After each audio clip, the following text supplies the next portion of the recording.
5 anggota KKB kelompok Yotam Bugiangge tewas setelah ditembak oleh TNI saat terjadi kontak senjata pada Kamis. Kepala Penerangan Kogab Wilhan II Kolonel Surya Stawa menjelaskan, Yotam Bugiangge adalah pecotan TNI yang membelot menjadi KKB wilayah Kabupaten Duga.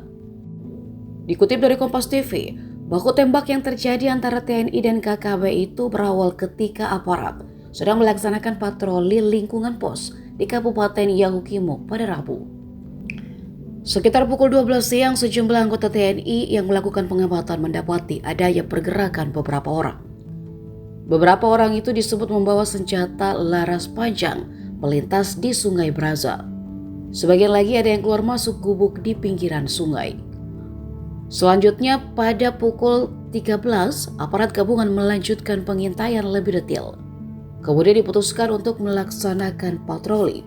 Di tengah patroli, aparat TNI bertemu KKB di Sungai Braza. Keesokan harinya pada Kamis tepatnya pukul 9 pagi, KKB pertama kali melepaskan tembakan senjata api laras panjang dari dua sudut arah berbeda ke arah tim gabungan. Di saat yang sama, beberapa anggota KKB mulai bermunculan dari gubuk. Mereka pun melepaskan tembakan ke arah aparat.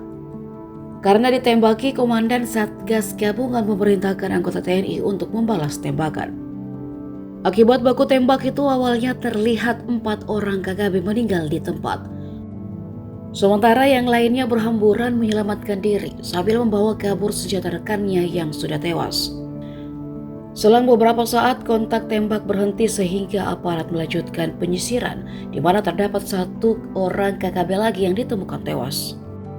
Dari hasil operasi tersebut, pihaknya mengamankan sejumlah barang bukti yang tertinggal bersama 5 anggota KKB itu.